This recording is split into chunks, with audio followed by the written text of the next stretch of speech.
जय हिंद दोस्तों, welcome back to RM classes. I am Suraj. इस वीडियो में आज हम डिस्कस करेंगे 2 सितंबर 2023 के करंट अफेयर्स के बारे में। वीडियो को लास्ट तक देखना है क्योंकि इस वीडियो के लास्ट में मैंने कुछ क्वेश्चन भी प्रैक्टिस और रिवीजन करने के लिए रखे हैं। आप चाहें तो हमारे टेलीग्राम चैनल से भी जुड़ सकते हैं, जिसका लिंक मैंने डिस्क्रिप्शन बॉक्स में डाल दिया है। तो पेन और पेपर लेके बैठ जाइए। और हाँ, अगर आपको वीडियो पसंद है तो लाइक करें, शेयर करें और चैनल को सब्सक्राइब करना ना भूलें। तो लेट्स स्टार्ट। इस सेशन में सबसे पहला टॉपिक है आपका, केंद्रीय मंत्री पीयूष गोयल ने स्वतंत्र भारत के पहले वित्त मंत्री की प्रतिमा का अनावरण किया। कोयम्बटूर में दक्षिण भारतीय पंचायत एसोसिएशन द्वारा आयोजित एक कार्यक्रम में केंद्रीय मंत्री पीयूष गोयल ने आर.के. षणमुगम शेट्टी की प्रतिमा का उद्घाटन किया, जिन्होंने स्वतंत्र भारत के पहले वित्त मंत्री के रूप में कार्य किया है। तो चलिए, इसे एक स्टैटिक जीके भी कंप्लीट होता है कि स्वतंत्र भारत के पहले वित्त मंत्री कौन थे। तो वो थे आर.के. षणमुगम शेट्टी। ठीक है, यह प्रतिमा अब कोयम्बटूर के रेस कोर्स क्षेत्र में स्थित दक्षिण भारतीय पंचायत संघ परिसर की प्रतिष्ठित सीमा के भीतर है। चलिए जान लेते हैं भारत के पहले वित्त मंत्री आर.के. षणमुगम शेट्टी के बारे में। रामास्वामी शेट्टी, कंडास्वामी षणमुगम शेट्टी, जिन्हें आर.के. षणमुगम शेट्टी के नाम से जाना जाता है, एक प्रमुख प्रसिद्ध भारतीय वकील थे, अर्थशास्त्री थे और राजनीतिज्ञ भी थे, जिन्होंने स्वतंत्र भारत के शुरुआती दिनों में काफी महत्वपूर्ण भूमिका निभाई थी। अपने विशिष्ट करियर के दौरान उन्होंने सरकार और शिक्षा जगत दोनों में महत्वपूर्ण पदों पर कार्य किया। 17 अक्टूबर 1892 को जन्मे कोयम्बटूर में मिल मालिकों के एक समृद्ध परिवार में जन्मे आर.के. षणमुगम शेट्टी भारत के पहले वित्त मंत्री बने। राष्ट्र के लिए उनका योगदान काफी उल्लेखनीय रहा। विशेषकर 1947 से 1948 तक वित्त मंत्री के रूप में उन्होंने कार्यकाल के दौरान देश की सेवा की। 26 नवंबर 1947 को उन्होंने स्वतंत्रता प्राप्त करने के बाद भारत का पहला बजट पेश किया। अगर आपसे पूछा जाए एग्जाम में कि स्वतंत्र भारत में सबसे पहला बजट किन्होंने पेश किया था, तो आर.के. षणमुगम शेट्टी होंगे, जो देश के वित्तीय इतिहास में एक ऐतिहासिक क्षण था। अपनी राजनीतिक भूमिकाओं से परे आर.के. षणमुगम शेट्टी ने शिक्षा में भी महत्वपूर्ण योगदान दिया और 1951 में उन्होंने अन्नामलाई विश्वविद्यालय में कुलपति का पद संभाला और 1 वर्ष तक इस पद पर कार्यरत रहा। तो ये एक पॉइंट हो गया कि भारत के पहले वित्त मंत्री की प्रतिमा का उद्घाटन किया गया है कोयम्बटूर में केंद्रीय मंत्री पीयूष गोयल के द्वारा। चलिए बढ़ते हैं अगले टॉपिक की तरफ। अगला टॉपिक है आपका, भारत में घरेलू स्तर पर निर्मित सबसे बड़ी परमाणु सुविधा गुजरात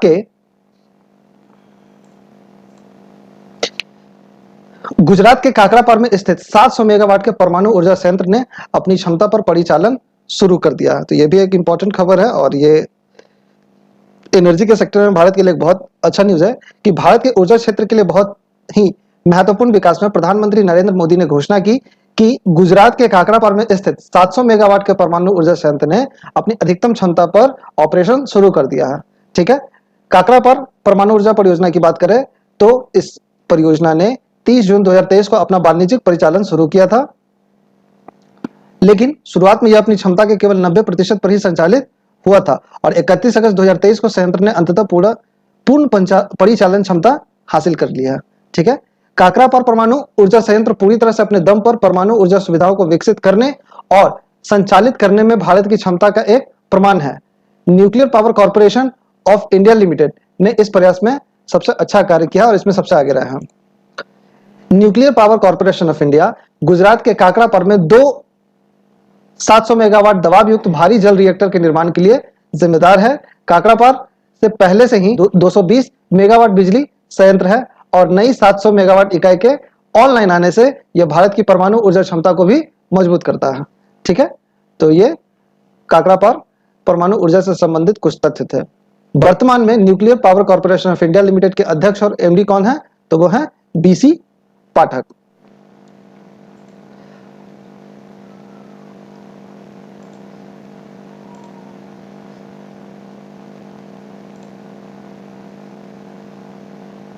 अगला खबर है, राजस्थान की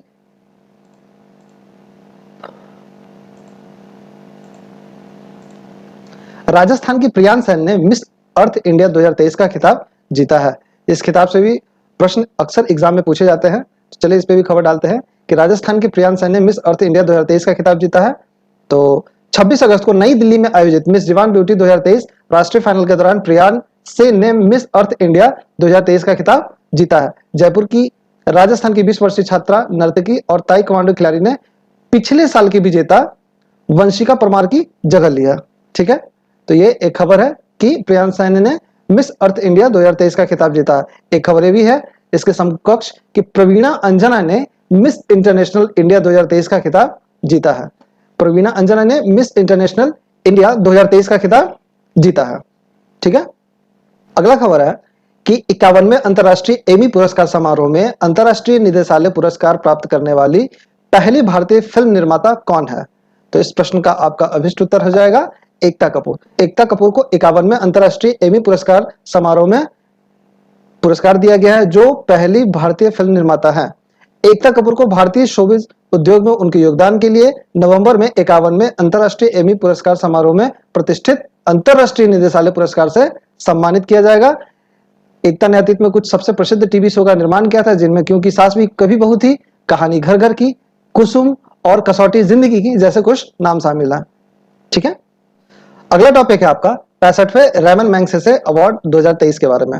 ठीक है, हाल ही में रेमन मैग्सेसे अवार्ड का वितरण किया गया है, जिसे एशिया का नोबेल पुरस्कार भी कहा जाता है। यह एक उल्लेखनीय सम्मान है जो असाधारण भावना और प्रभावशाली नेतृत्व का प्रतिनिधित्व करता है।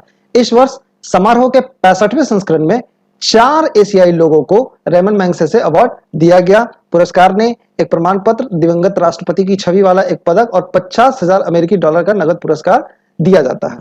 ठीक है, तो बात करते हैं कि इस वर्ष 4 एशियाई लोगों को रेमन मैग्सेसे अवार्ड दिया गया है, तो उनके नाम कौन कौन से हैं और वे किस देश से संबंधित है। इनमें पहला नाम है कोरबी रक्षंद, जो बांग्लादेश से है। बांग्लादेश में वंचित बच्चों के लिए समावेशी शिक्षा का विकास करने के लिए इनको रेमन मैग्सेसे अवार्ड दिया गया है। इसमें दूसरा नाम है यूजेनियो लेमोस, जो तिमोर लेस्ते कंट्री से जिनका संबंध है। उन्होंने युवा तिमोरिस प्रकृति और अपने परिवेश को कैसे देखते हैं, इसमें उल्लेखनीय योगदान के लिए उन्हें यह अवार्ड दिया गया। तीसरा नाम आता है डॉक्टर रवि कन्नन आर, जो भारत से है। अपने चिकित्सा पेशे के प्रति दृढ़ समर्पण और इस बात पर ध्यान केंद्रित करना कि दवा वास्तव में किसके लिए है, स्वास्थ्य समर्थक और जन केंद्रित उपचार के लिए इन्हें यह सम्मान दिया गया है। इसमें चौथा नाम आता है मिरियम कोरोनल फेरर, जो फिलीपींस से हैं। उनको यह सम्मान शांति निर्माण में अहिंसक रणनीतियों की परिवर्तनकारी शक्ति में अटूट विश्वास के लिए दिया गया है। तो ये 4 व्यक्तियों के नाम हैं जिनको 2023 में के 65वें संस्करण में रेमन मैग्सेसे अवार्ड दिया गया है। चलिए बात कर लेते हैं रेमन मैग्सेसे अवार्ड के बारे में। तो ये जो अवार्ड है, रेमन मैग्सेसे उर्फ रेमन डेल फिएरो मैग्सेसे, जिनका जन्म 31 अगस्त 1907 को हुआ था और 17 मार्च 1957 को उनका निधन हो गया था। फिलीपींस के वे 7वें राष्ट्रपति थे और राष्ट्रपति के रूप में उनका कार्यकाल 30 दिसंबर 1953 से 17 मार्च 1957 तक था। उन्हीं की याद में रेमन मैग्सेसे अवार्ड दिया जाता है। इस अवार्ड की स्थापना कब की गई थी? तो यह स्थापित किया गया था अप्रैल 1957 में। इस पुरस्कार को रेमन मैग्सेसे की याद के रूप में मनाया जाता है, जो कि फिलीपींस के राष्ट्रपति थे, और इस पुरस्कार को एशिया का प्रमुख और सर्वोच्च सम्मान कहा जाता है। भारत की तरफ से बात करें तो 2023 में अभी किनको मिला है? डॉक्टर रवि कन्नन आर को। वही पिछली बार 2019 में ये अवार्ड एनडीटीवी चैनल के पत्रकार, उनके टीवी शो प्राइम शो के लिए 2019 में रवीश कुमार को दिया गया था। और पहली बार किसी भारतीय को दिया गया था तो वो 1958 में दिया गया था और उनका नाम था विनोबा भावे। स्कूल नेतृत्व के लिए इनको रेमन मैग्सेसे अवार्ड दिया गया था। अगला टॉपिक है आपका आधार से जुड़ा जन्म पंजीकरण शुरू करने वाला पूर्वोत्तर क्षेत्र का पहला राज्य कौन बना है? तो ये बना है नागालैंड। आइए इस पर डिस्कस कर लेते हैं। नागालैंड ने आधार लिंक्ड जन्म पंजीकरण प्रणाली शुरू करके पूर्वोत्तर क्षेत्र में एक अग्रणी कदम उठाया है। यह अभूतपूर्व पहल 0 से 5 वर्ष की आयु के बच्चे के लिए जन्म पंजीकरण और आधार नामांकन की प्रक्रियाओं को सरल बनाने पर केंद्रित है। इस योजना की शुरुआत जो है औपचारिक रूप से आयुक्त टी महाबेमो थानथन के नेतृत्व में की गई थी। ठीक है, और इसका एक लाइव प्रदर्शन भी हुआ जिसमें 2 नवजात शिशुओं का सफल पंजीकरण संभव हो पाया। यह उपलब्धि यह सुनिश्चित करने में उल्लेखनीय प्रगति का प्रतिनिधित्व करती है कि प्रत्येक बच्चा सामाजिक कल्याण सेवाओं तक सही तरीके से पहुंच सकता है। ठीक है, इस पहल के साथ यह अभूतपूर्व प्रयास बच्चों को उनके प्रारंभिक वर्षों में लाभान्वित करने और उनके अधिकारों और हकदारियों की प्राप्ति में योगदान करने के लिए तैयारी के दृष्टिकोण से है, जिससे राज्य के सबसे युवा नागरिकों के लिए एक उज्जवल भविष्य सुनिश्चित किया जा सके। ठीक है, तो आधार से जुड़ा पंजीकरण शुरू करने वाला पूर्वोत्तर क्षेत्र का पहला राज्य बना है नागालैंड। अगला टॉपिक है आपका, गिबॉन में तख्ता पलट हुआ है और सेना ने चुनाव में धांधली का आरोप भी लगाया है। अफ्रीका की एक और कंट्री है जिसका नाम है गिबॉन, वहां पे सेना द्वारा तख्ता पलट किया गया है और राष्ट्रपति अली बोंगो को नजरबंद कर दिया गया है। दरअसल हाल ही में गिबॉन में राष्ट्रपति पद के लिए चुनाव संपन्न हुए थे, जिसमें चुनाव आयोग ने नतीजों की घोषणा के बाद राष्ट्रपति अली बोंगा को लगातार तीसरी बार गैबॉन में हुए चुनाव के लिए विजय घोषित किया, लेकिन कुछ ही देर के बाद सेना ने तख्ता पलट करने की घोषणा कर दी। अली बोंगे जो है तीसरी बार राष्ट्रपति पद के लिए चुने गए थे। बता दें कि राष्ट्रपति बोंगो को साल 2009 में अपने पिता उमर से सत्ता विरासत में मिली थी। वे लगातार तीसरी बार राष्ट्रपति पद के लिए चुने गए थे। वहीं सेना ने कहा कि इस चुनाव में पारदर्शिता नहीं थी और हालांकि बोंगो को नजरबंद किए जाने के बाद राजधानी लिब्रेविले में गोलीबारी की भी आवाजें सुनाई दी थी। तो इस तरह से ये माहौल बना कि सेना ने तख्ता पलट कर दिया। तो हाल ही में अभी अफ्रीका के किस कंट्री में तख्ता पलट हुआ, तो वो गिबॉन कहलाएगा। अगला टॉपिक है आपका, रेलवे बोर्ड की पहली महिला अध्यक्ष बनी है जया वर्मा। ठीक है, ये रेलवे के इतिहास में पहली बार ऐसा हुआ कि सरकार ने जया वर्मा सिन्हा को रेलवे बोर्ड की पहली महिला अध्यक्ष नियुक्त किया है। यह विभाग के लिए शीर्ष निर्णय लेने वाली संगठन की प्रमुख बन गई हैं। श्रीमती सिन्हा इस वर्ष 118 वर्ष पुराने बोर्ड की पहली महिला है जिन्होंने इसे संचालित किया है। बता दें कि रेलवे बोर्ड का गठन जो है 1905 में हुआ था और उनका कार्यकाल 31 अगस्त 2024 तक रहेगा। ठीक है, सुश्री सिन्हा पहले 1 अक्टूबर को सेवानिवृत्त होने वाली थी, लेकिन उनका कार्यकाल समाप्त होने तक उन्हें उसी दिन फिर से नियुक्त किया जाएगा। वह अनिल कुमार लोहाटी का स्थान लेंगे। तो रेलवे बोर्ड की पहली महिला अध्यक्ष बनी है जया वर्मा। आइए, चूंकि रेलवे बोर्ड की बात हो रही थी, इसके बारे में थोड़ा जान लेते हैं कि रेलवे बोर्ड जो है भारतीय रेलवे का शीर्ष निकाय है। यह रेलवे के समग्र प्रशासन और प्रबंधन के लिए जिम्मेदार होता है, जिसकी अध्यक्षता अध्यक्ष द्वारा की जाती है, जो केंद्रीय मंत्रिमंडल का सदस्य भी होता है। बोर्ड के अन्य सदस्य रेल मंत्री, वित्तीय आयुक्त, प्रधान मुख्य अभियंता और प्रधान मुख्य लेखा अधिकारी होते हैं। रेलवे बोर्ड का मुख्यालय जो है अभी वर्तमान में नई दिल्ली में है। अगला टॉपिक है आपका, गीतिका श्रीवास्तव पाकिस्तान की पहली महिला चार्ज डी अफेयर सीडीए बनी है। ठीक है, 2005 बैच की आईएफएस अधिकारी गीतिका श्रीवास्तव को इस्लामाबाद पाकिस्तान में भारतीय उच्चायोग में पहली महिला चार्ज डी अफेयर के रूप में नामित किया गया है। ठीक है, गीतिका श्रीवास्तव जो है वर्तमान में विदेश मंत्रालय में संयुक्त सचिव है, जो इंडो पैसिफिक डिवीजन की देखभाल करती हैं। वह डॉक्टर एम सुरेश कुमार का स्थान लेंगे। उन्होंने 2007 से 9 के बीच चीन में भारतीय दूतावास में भी काम किया है। श्रीवास्तव ने विदेश मंत्रालय के हिंद महासागर क्षेत्र प्रभाग में निदेशक पद को भी संभाला है और कोलकाता, पश्चिम बंगाल में क्षेत्रीय पासपोर्ट अधिकारी के रूप में भी कार्य किया है। ठीक है, तो पाकिस्तान की पहली महिला चार्ज डी अफेयर सीडीए कौन बनी है, तो गीतिका श्रीवास्तव बनी है। बढ़ते अगले खबर की ओर। अगला टॉपिक है आपका, अमेरिका के राज्य जॉर्जिया ने अक्टूबर माह को हिंदू विरासत माह घोषित किया। आइए जानते हैं इसके पीछे क्या पृष्ठभूमि है। अमेरिकी राज्य जॉर्जिया ने अक्टूबर को हिंदू विरासत माह घोषित किया है। इस राज्य ने प्रगति में जीवंत हिंदू अमेरिकी समुदाय के योगदान का जश्न मनाने के लिए अक्टूबर को हिंदू विरासत महीना घोषित किया है। उद्घाटन जॉर्जिया के गवर्नर ब्रायन केम्प द्वारा की गई थी और यह भारत में हिंदू संस्कृति पर ध्यान केंद्रित करेगी। हिंदू धर्म के लिए अक्टूबर एक महत्वपूर्ण महीना है क्योंकि इसमें नवरात्रि और दिवाली जैसे प्रमुख त्योहार आते हैं। उद्घोषणा में कहा गया कि हिंदू धर्म दुनिया का तीसरा सबसे बड़ा धर्म है, जिसके दुनिया भर में 1 अरब से ज्यादा अनुयायी है और अमेरिका में लगभग 3 मिलियन श्रद्धालु हैं। ठीक है, तो ये क्वेश्चन बनता है कि अमेरिका के किस राज्य ने अक्टूबर माह को हिंदू विरासत माह घोषित किया है, तो वो जॉर्जिया है। कल के वीडियो में मैंने बताया कि अमेरिका का कौन सा राज्य है जिसने जाति विरोधी बिल पास किया है, तो इस प्रश्न का उत्तर आपका हो जाता है कैलिफोर्निया। कैलिफोर्निया ने जाति विरोधी बिल पास किया है और वो पहला राज्य हो गया है ऐसा करने वाला। अगला टॉपिक है, भारत अंतरराष्ट्रीय कपास सलाहकार समिति की 81वीं पूर्ण बैठक की मेजबानी करने जा रहा है। ठीक है, तो प्रश्न बनता ही इससे कि अंतरराष्ट्रीय कपास सलाहकार समिति की 81वीं पूर्ण बैठक की मेजबानी कौन सा देश करेगा, तो वो भारत करेगा। आइए इसके बारे में जान लेते हैं कि भारत दिसंबर 2023 में आईसीएसी की 81वीं पूर्ण बैठक की मेजबानी करेगा, जो 2 से 5 दिसंबर 2023 तक मुंबई के कपास मूल्य श्रृंखला वैश्विक समृद्धि के लिए स्थानीय नवाचार विषय पर आयोजित की जाएगी और इसमें 26 सदस्य देशों के 300 विदेशी प्रतिनिधियों सहित लगभग 400 प्रतिनिधियों के भाग लेने की उम्मीद है। भारत जो है अंतर्राष्ट्रीय कपास सलाहकार समिति की 81वीं पूर्ण बैठक की मेजबानी कर रहा और इसे सफल बनाने के लिए उद्योग और व्यापार सदस्यों का ध्यान आकर्षित भी किया है।